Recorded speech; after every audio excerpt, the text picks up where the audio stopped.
Franjo has been one of the pioneers in Germany for medicinal cannabis. He was fighting together with his patients in front of courts for many, many years, in times where no one was speaking about medicinal cannabis. For many years, most of the interest in medical cannabis was in the US. Franjo was one of the first who saw the medical value and started pushing it in Europe. We understood immediately where we had to go. He as a doctor, me as a producer, what the importance is of standardized products that you want to use in a pharmaceutical way as a medicine. Especially in Europe and in the US, Franjo has been absolutely a key player in the development of medicinal cannabis. He works a lot in science, he's a very good doctor, but for me he's an inspiration. And he's one of these people who says and really thinks that patient is first. I think something all of us clinicians can take from participating in this conference, which was birthed out of the mind of Franjo, is that clinicians are leaders. I would say he's the most knowledgeable person in the world when it comes to this complete overview of the whole cannabis-based medicine story. Franjo has been, of course, a major figure in this field, and I think we are sort of in this tipping point where even the World Health Organization now is acknowledging that cannabis does have medical utility. But also, and as important, is the importance of educating. The importance of educating physicians, patients, the public, the media about what cannabis is, how it works, the benefits, the risks.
For about 1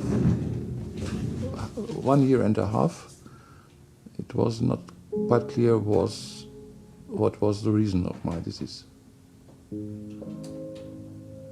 I only noted I had heart problems, I got orthostatic dysregulation, I increasingly had to lie in bed, and so on.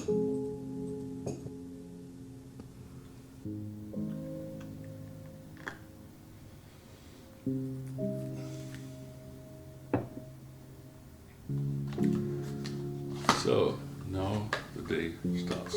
Yeah. So I had to find a new reason to live, kind of new idea. The family doctor was out. The usual life, I was very athletic, did much exercise, and this life was finished.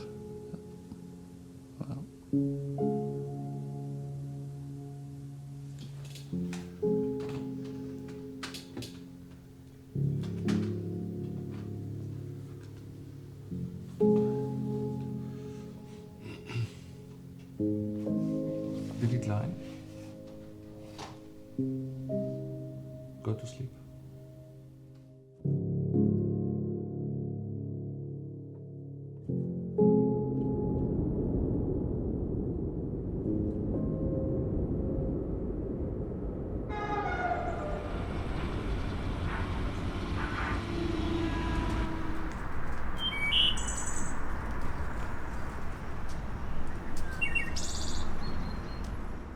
Well, I was born in a very little village, about 160 inhabitants. And my father was a farmer, small farmer. And I was supposed to be a farmer because I was the oldest boy. And then my teacher convinced my father that I should study. Yeah. When I was 16, 17, I had an illness which was not so easy to treat. And I made some strange doctors. And then I thought, perhaps I can do it better. Perhaps I got interested in the subject. And my idea was to be a family doctor, just come back to the village or near the village and be a family doctor. That was my idea.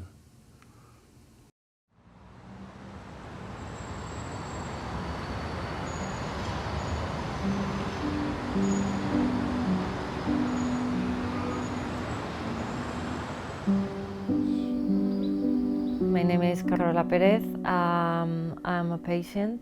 I suffer from neuropathic pain because I have an accident when I was 11 years old, skating. I broke my coccyx bone, and due to that I have to go to surgery 13 times, and I have to spend 15 hours per day laying face down. So after having so many problems with morphine addiction and opioid overdoses and some benzodiazepines, cannabis came into the right moment when I was telling my parents that I won't help to die because I couldn't handle all this pain and all this suffering. So that's when I found out cannabis was kind of relief for me, helped me to eat, helped me to relieve my pain, helped me to relieve my suffering, helped me to sleep. And the most important thing for me for cannabis is that I don't want to die every day. Franjo was one of these persons that inspire you a lot because he's a patient too. And he has to spend a lot of the time, well, most of the day, lying too. So it's like a mirror to me. He works a lot in science, he's a very good doctor, but for me he's an inspiration. And he's one of these people who says and really thinks that patient is first. He deals with the industry, he deals with the science, he deals with politicians, but he always listens to the patients, and for me this is the most important thing. I started to be a Spanish ambassador for the IACM like 2 years ago, more or less, and now from our last meeting, last October in Berlin, he told me if I can help with the communication issues by the IACM, and also to take care of the patient council. So all the patients get reunited there and see what we can manage with the IACM researchers, medicine, doctors and everything. We are all trying to change the laws, but for the moment it's not easy, but we are not going to stop. We are going to continue until we get it. My name is Manuel Guzman. I'm a professor of biochemistry and molecular biology at Complutense University in Madrid. And I've been working in the cannabis field for about 25 years, especially in relation to oncology and neuroprotection. I met Franjo for the first time 15 years ago, and from the very beginning I was impressed by his motivation, his courage, and all he knew about medicinal cannabis. Franjo has been a key person not only for German patients, but also for medicinal cannabis patients all around the world. We have been working together in the IACM for about a dozen years. I've been the chairman of the IACM for 1.5 years. And it has always been a great pleasure to work with him. His human closeness is impressive, and he's very committed not only to medicinal cannabis, but also to all the people with whom he interacts. We have tried to broadcast medicinal cannabis all around the world. We have to commit now to some specific areas that are maybe a little bit forgotten, such as Latin America and Asia. But especially in Europe and in the US, Franjo has been absolutely a key player in the development of medicinal cannabis.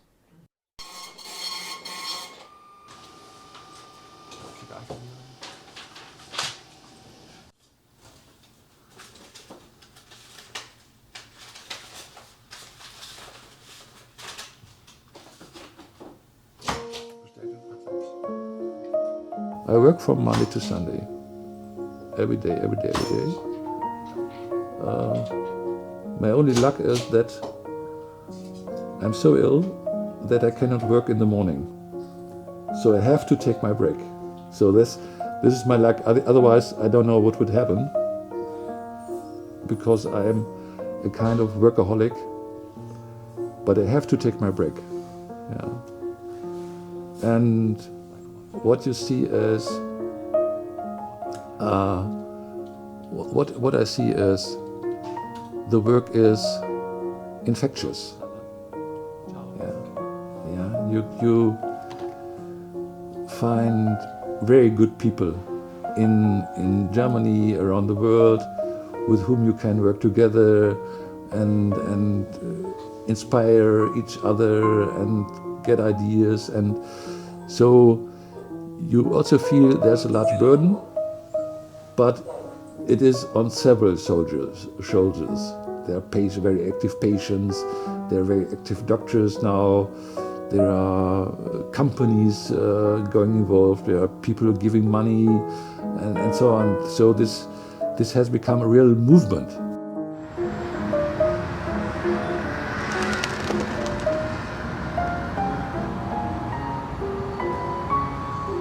My name is Tjalling Erklens. I'm the founder and CEO of Ware, working in the field of medicinal cannabis already since the early 2000s. Home base is basically Europe. And Franjo and I met already quite a while ago for the first time. I think it was in 2007. From his angle as a doctor, my angle as a producer of standardized whole flower cannabis, we understood immediately where we had to go. He as a doctor, me as a producer, what the importance is of, let's say, a standardized product that you want to use in a pharmaceutical way as a medicine. A herbal product, by all means. Franjo wrote a book about it, a very, very decent and very thorough scientific study, together with others, obviously. But it was one of the first medical doctors that was really taking cannabis as it should and very seriously. He struggled for a long time to get his vision out in the world like I did. So I always have felt very close to him in that regard. I am a member of the IACM, I am a member even of the ACM, and we always having good discussions and good times. It's a real pleasure to deal with him and to have been dealing with him over the past 10 years. So it's hard to describe this in one single sentence. I would say he's one of the most important people related to cannabis-based medicine. I would say you can describe him as a kind of a pioneer. So he discussed and thought about cannabis-based medicine when for most people worldwide this was not even a small topic.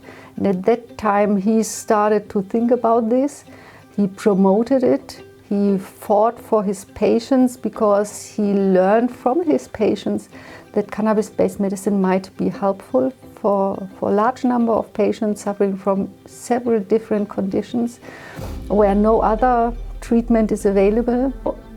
I'm not sure whether I know a second person who has such a broad knowledge about all the different topics associated to cannabis-based medicine. So for example, I'm a neurologist and a psychiatrist, and I know more specifically about conditions from this area that can be treated with cannabis-based medicine. But Franjo is a medical doctor who knows about all the different indications. So he has an overview not only about psychiatry and neurology, but also internal medicine and all the other subjects in medicine. And then even more, although he is not a specialist in chemistry, he knows very detailed about the endocannabinoid system. So he knows a lot of different aspects, and I would say he's the most knowledgeable person in the world when it comes to this complete overview of the whole cannabis-based medicine story. We published a quite large number of papers together. We published a book together. So this is the, let's say, most important German textbook on cannabis-based medicine. We worked together for many years in the International Association for Cannabis-Based Medicine. He's a person who's able to bring people together, make them working for one common goal, to bring this topic of cannabis-based medicine forward.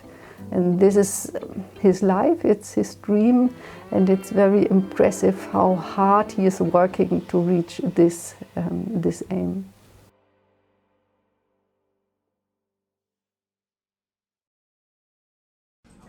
Vorher war das immer so, dass so hibbelig war und er wirkte immer, als müsste er aus der Situation raus, penetrant, in der er sich jetzt befindet. Ja. Ne? Und um sich herum alles wuschig gemacht. Ja. Konnte sich nicht mit sich selbst beschäftigen, also er war immer getrieben. Man fühlt und man versucht dann auch immer irgendwas zu ändern. Also du saßt dann daheim, mach Heizung an, aus, Fenster auf, zu, zieh mir was anderes an oder so, versuche halt immer irgendwas zu ändern, weil ich irgendwie das Gefühl habe, dass irgendwas nicht passt. Ja. Das ist einfach mehr wie so ein Getriebensein halt, ja. Ja, okay. Und mit Cannabis ist einfach, da ist er Ruhe, da ist er an dem Platz, wo er ist. Genau. Wach auf.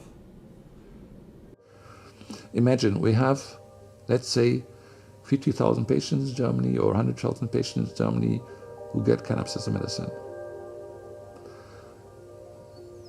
The major pain association in Germany, the Deutsche Schmerzliga, says there are 5 million very difficult to treat pain patients in Germany. 5 million. And we know that cannabis may help about 1 in 3 or 5 patients with pain. So if you only look at one of 5, 20%, this is 1 million. Only pain patients who may profit from cannabis. And we have many other medical indications. So if we have 50,000 or 100,000 patients who can profit from cannabis, this is only a small percentage. We have still a long way.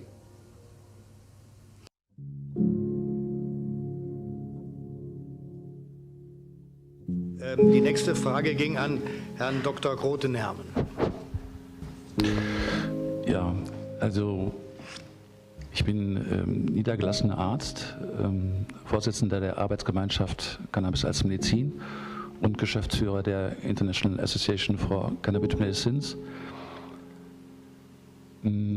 Ich nähere mich dem Thema sowohl aus wissenschaftlicher Sicht als auch aufgrund meiner Praxiserfahrung. Und für uns Ärzte stellt sich letztlich bei der Behandlung mit Cannabis immer die Frage, nehme ich den Patienten mit seiner Wahrnehmung ernst oder nicht? Ich selbst bin auch immer wieder überrascht, wie vielfältig das Potenzial aussieht. Zum Beispiel war mir bis vor 10 Jahren nicht klar, dass Cannabis bei Hyperhidrosis, also sehr starkes Schwitzen, hilft. Ich hatte dann einen Patienten, der hatte sich sogar operieren lassen, damit er an den Händen nicht mehr so schwitzt. Sein ganzes Leben wurde durch das starke Schwitzen beeinflusst. Die Operation war sehr erfolgreich, nur hat sich das Schwitzen dann an den Stamm gelegt. Das heißt, wenn er sich irgendwo hingesetzt hat, ist er immer mit einem nassen Flecken aufgestanden, was für ihn sehr unangenehm war. Und er hatte dann zufällig festgestellt, dass Cannabis ihm hilft. Auch Frau Müller-Ware hat gerade erzählt, dass die Erfahrung eine große Rolle spielt. Es ist im Grunde so, sie hat Mitte der 90er Jahre die Berichte von Patienten mit Tourette-Syndrom ernst genommen, die gesagt haben, Cannabis lindert meine Symptomatik. Und dann hat sie eine Umfrage unter Tourette-Patienten veröffentlicht. Dann hat sie eine Studie mit einem Patienten gemacht, der THC half ihm. Dann hat sie eine Studie gemacht mit mehreren Patienten, THC war wirksam. Und dann hat sie eine kontrollierte, längere Studie gemacht. Und jetzt ist, wie gesagt, noch eine größere geplant.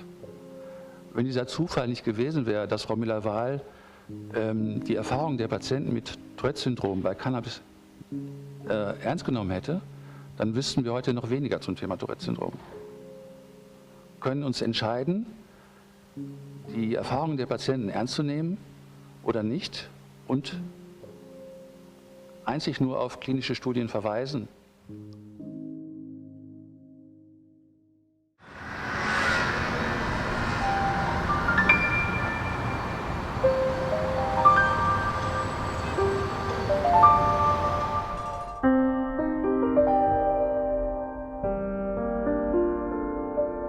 My name is Kirsten Müller-Fahl. I'm a medical doctor. I'm a neurologist and a psychiatrist by training. I'm working here at the Hannover Medical School in Germany now for many, many years. Currently I'm working in the Department of Psychiatry, Social Psychiatry and Psychotherapy. My main clinical interest is in tic disorders and Tourette syndrome. I'm the head of the outpatient clinic for Tourette's here at Hannover Medical School. And my interest in cannabis-based medicine started about 25 years ago. And this is what I've learned from my patients, because they explained to me that cannabis is helpful for their tics, for their problems associated to Tourette's. And this is the way how I became interested in this topic.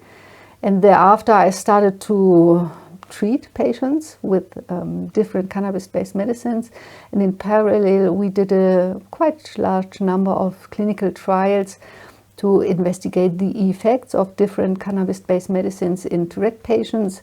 And I'm also interested in how this kind of medication works, why it is helpful. And we speculate that specifically in Tourette's, but also in some other psychiatric diseases, there might be a kind of a dysfunction in the endocannabinoid system, and this might explain why cannabis-based medicine is helpful in this group of patients. 80 to 90% of those patients who suffer from Tourette's also suffer from comorbid conditions. This includes ADHD, OCD, depression, anxiety, self-injurious behavior, sleeping problems, all these different kinds of symptoms. And the majority of those patients who feel that cannabis-based medicine is helpful report not only a tic reduction but also an improvement in these psychiatric comorbidities.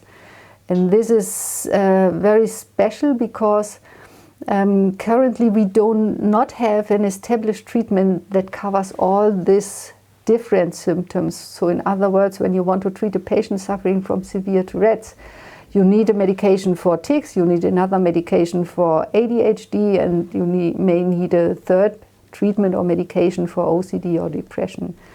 And I have some patients who report me that they were able to stop all these different treatments only using cannabis-based medicine because it improves all these different symptoms of the disease.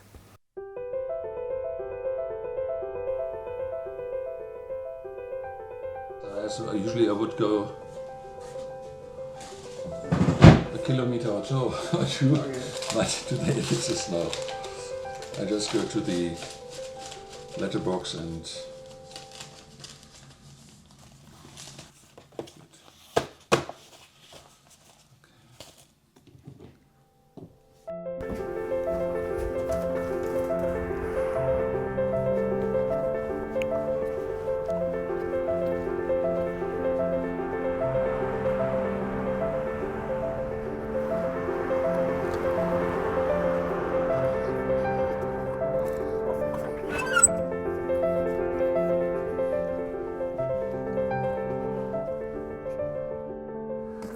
This is very popular now in Germany. It's helping doctors to prescribe cannabis.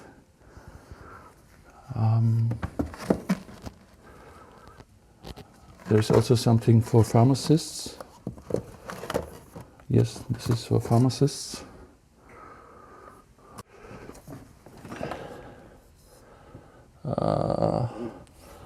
These ones in several languages, also in Spanish. Or here's something together with Ethan, Cannabis Handbook of Cannabis Therapeutics. There's something on cannabis and driving, and so on.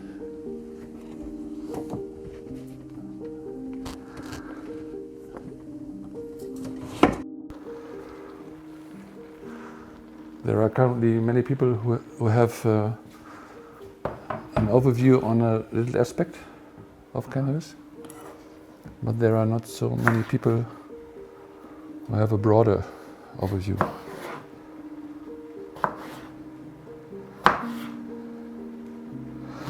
For example, if you want to discuss the medical use of cannabis with somebody who is very skeptical and tells you, well, this is causing schizophrenia and it's making dependent and so on, then you have to have a good knowledge on side effects. If you want to discuss the advantage of inhalation, what is the advantage of oral intake, and disadvantage and so on, you must have an overview on the pharmacokinetics.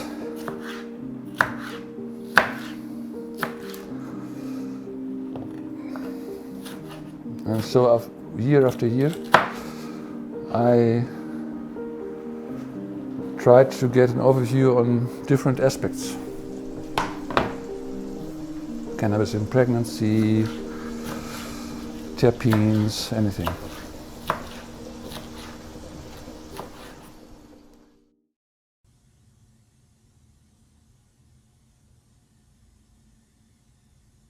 And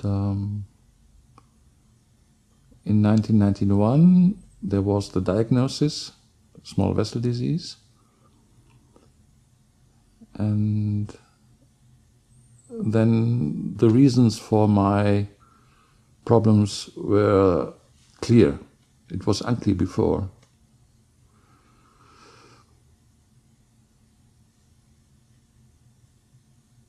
And I started to regain hope that this may be treatable, that I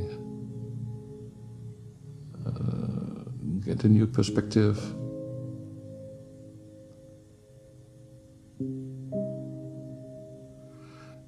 And the first thing I did was to buy a computer, to do biomathematics, to deal with several scientific issues. And then by chance I fell to this issue cannabis due to a friend. This was Michael Karus. It was a friend from university times. We were both politically very active in the same group of students. Well, he was very important for the reintroduction of industrial hemp in Germany and Europe. And he had written a short review on the drug potential of fiber hemp, because it was unclear whether you could get intoxicated by fiber hemp with less than 0.3% THC. And he asked me, well, friend, you are doing scientific research, you're working with scientific issues, matters, perhaps you can have a review, look at it, and so I did, and it was my start for the first time to do something with cannabis. We have the Central Library on Medicine in Cologne, where I studied, where I lived. I let some friends bring me articles on the issue, a bulk of articles, 1 meter or something like that. And I went through it, and it was so fascinating. 1 year before, I didn't know anything about it. I didn't knew that cannabis has medicinal value because there was nothing in Germany. Nobody spoke about this. Yeah, Franjo and I, should I also introduce myself or not? Yeah, sure. Okay. My name is Michael Karos from Today Nova Institute, and Franjo and I both studied in Cologne University. I studied physics and he studied medical science. And yeah, we know each other because we also work in the same political student party. It was something like the Green Party for students, a little bit wilder than the normal Green Party, of course, and it was called Basisgruppen. Then there was, in the early 90s, there was a lot of political fights to get industrial hemp legal growing in Germany, because it was banned in Germany in the 80s, like in many European countries. And so we made a lot of lobbying and networking to get hemp back on the fields. And in this context, I need to write a report on the question, is there a misuse potential of industrial hemp as a drug? And there I need some specialists to do the report.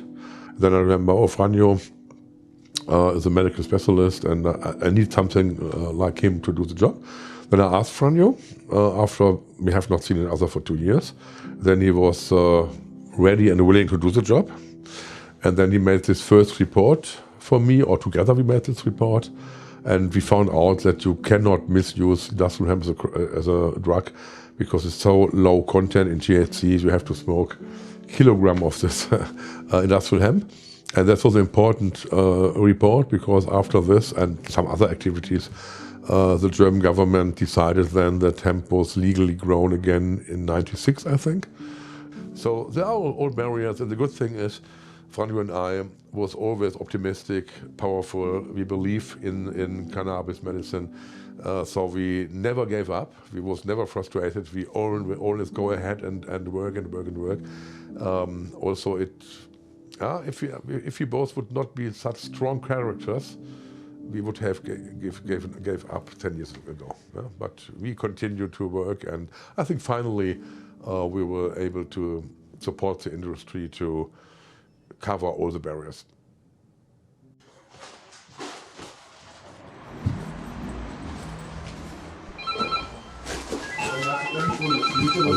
Hi. Alles gut? Alles gut. Sehr schön. Da ist doch nichts mit. Was hast du denn? Ist doch alles gut? Alles gut? Ja.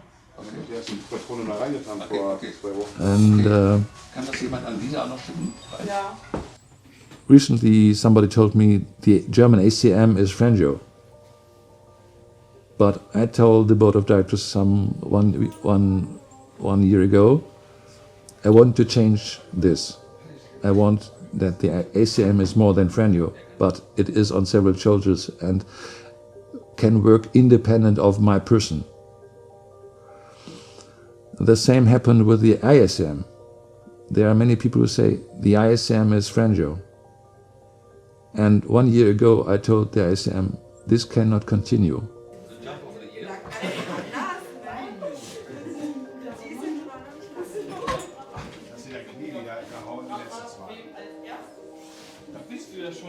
We have to put it on several shoulders. We have to professionalize. The IACM has to continue even if I am not there. Imagine 10 years ago, if I would have collapsed, the IACM would have collapsed, the IACM would have collapsed. So, and what I'm doing now is currently, in the next 2, 3, 4, 5 years, to make the IACM and the IACM independent of my person, of any person. It must continue because there are many people you can replace each other.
At the end of 1994, I decided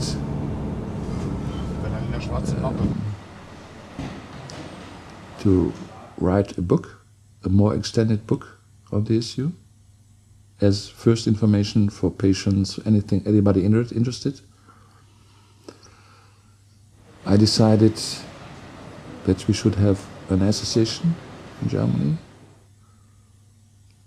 which would advance knowledge, support patients, work for the change of the law, inform doctors and everything, talk with journalists.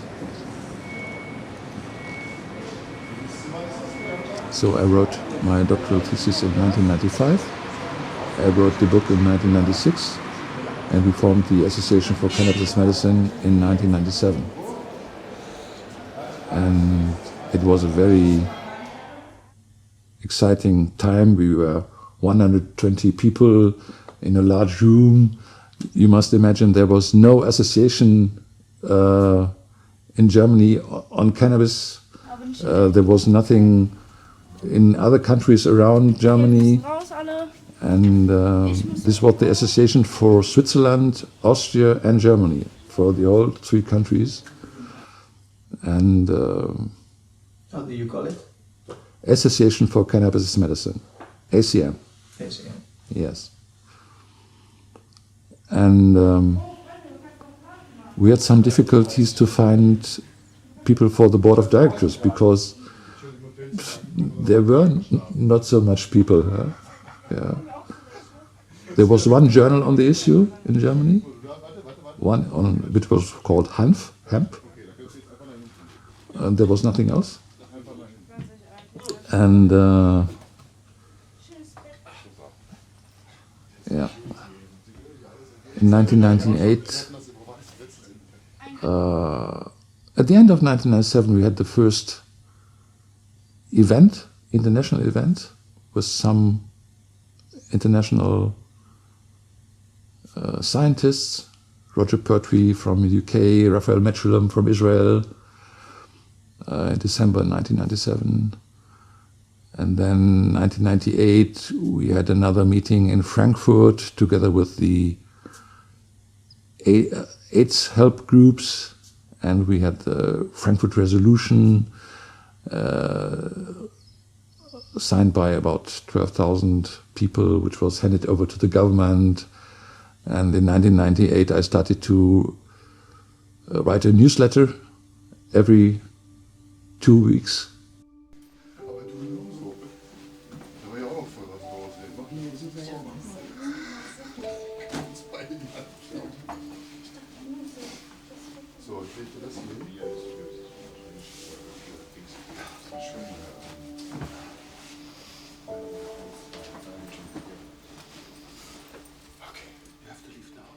Okay.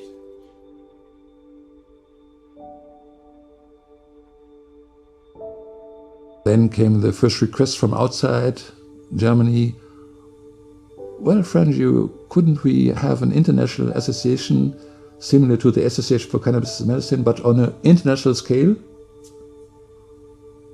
And I found this idea very, very good. I said, yes, we should do so. Of course, this needed a little bit preparation. So we founded the IACM, the International Association for Cannabis Medicine, in March 2000. In my living room. We were 8 people, but we knew that there were some other people outside who would join the association, so that it would change very, very fast. Well, and since then, much happened.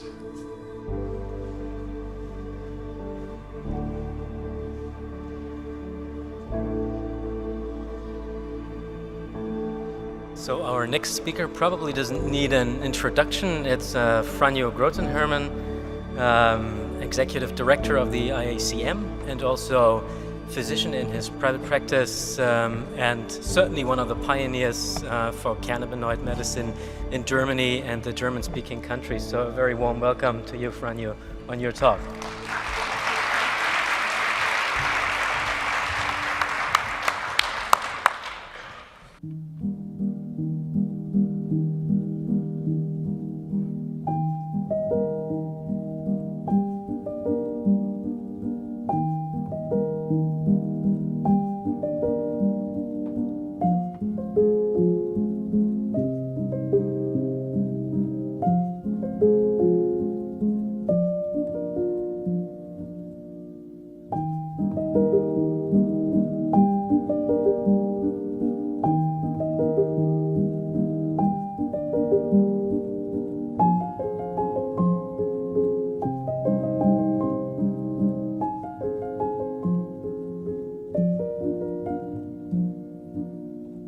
Well, I'm amazed that Franjo, who has apparently serious medical problems, is able to go ahead, continue, push forward for the medical use of cannabis. And I hope that he will be able to go on for many years to do what he's doing today. My name is Dr. Mark Ware. I am an Associate Professor of Medicine at McGill University in Montreal, Canada, and I'm currently the Chief Medical Officer for Canopy Growth Corporation.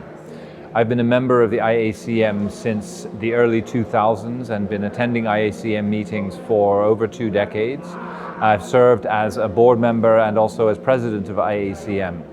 I think the IACM plays a very important role in the world of cannabis right now. There is a need for an international association that understands and respects the use of cannabis for medical purposes, that understands the science and the need for research. But also, and as important, is the importance of educating physicians, patients, the public, the media about what cannabis is, how it works, the benefits, the risks. And the IACM is a really important player in this translation of knowledge to the people who need to have it. I think Franjo has been an amazing leader, an amazing executive director of this organization. But the world is changing fast. No longer now are we trying to fight for cannabis to be accepted. In an increasing number of countries around the world, cannabis is being approved as a medical therapy. Now we need to get education, we need to get clinical research going, and we need to have a forum where this information can be shared. And I'm Dr. Jessica Knox. So we are the Knox doctors, a family of medical doctors from the West Coast of the United States. Coming to conferences like this is really important for us so that we can learn sort of the cutting edge science of what's going on with cannabis research so that we can take that back home and apply it for our patients, but also apply it in the education that we provide to our colleagues and the public. So I think something all of us clinicians can take from, participating in this conference, which was, birthed out of the mind of Franjo, is that clinicians are leaders. We are leaders. We are at the intersection of patients and the tools that we use on those patients, whether that comes from the pharmaceutical world or the plant world. And it's going to require clinician leaders to advance cannabis medicine. We're thankful for all of the researchers, but we really need the clinicians who are on the front lines with the patients to be advocates, not just for patients, but for ourselves, in reclaiming our own agency as clinicians to help make the best choices for our patients, whether that is employing a plant-based medicine like cannabis or a pharmaceutical. And now is the time to champion research in both arenas so that we can use both to our advantage. And I give Franjo a lot of credit for amassing this group of people here now. I mean, this is an organization that keeps on growing, year after year. And this is our second year at this conference, and I think it'll be a mainstay for us because this is a global movement.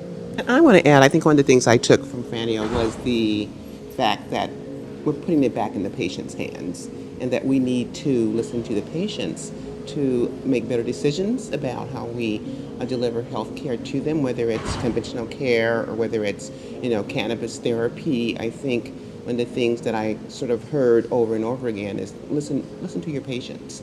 And I think that's one of the things healthcare providers everywhere have lost. And I think the whole cannabis industry is bringing us back to that.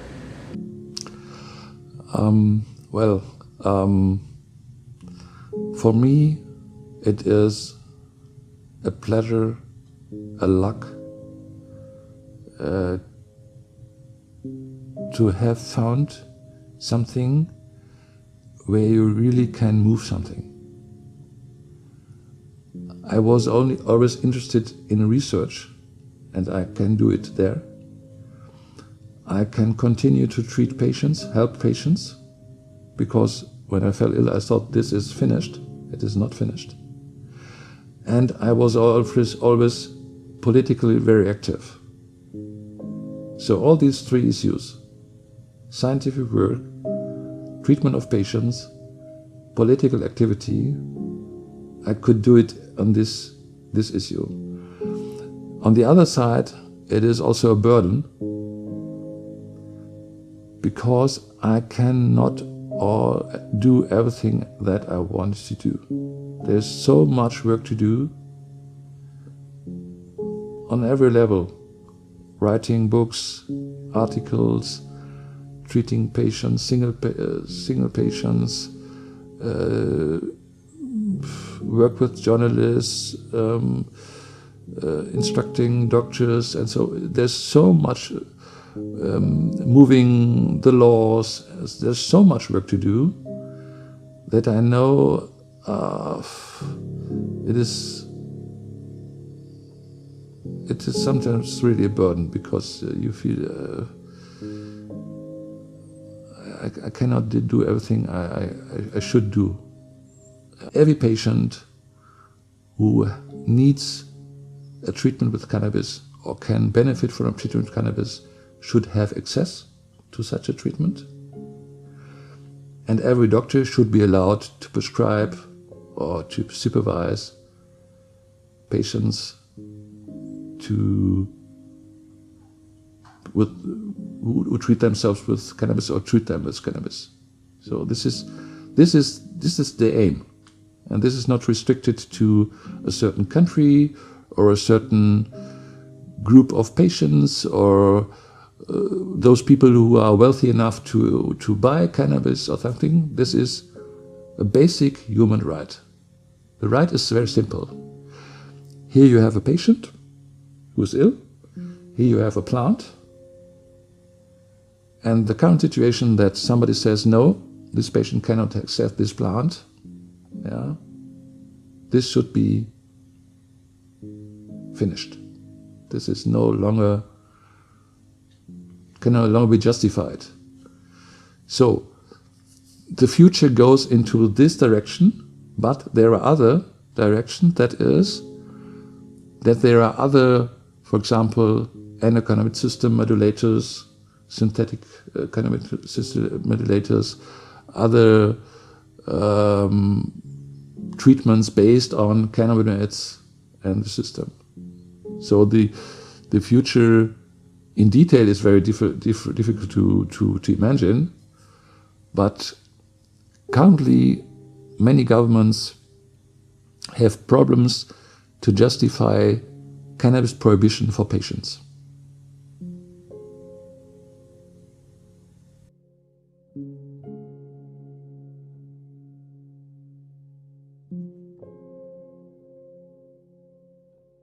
So, this is a reminder, there is no other molecule on Earth which has such a broad therapeutic potential, such broad pharmacological effects than THC and perhaps CBD.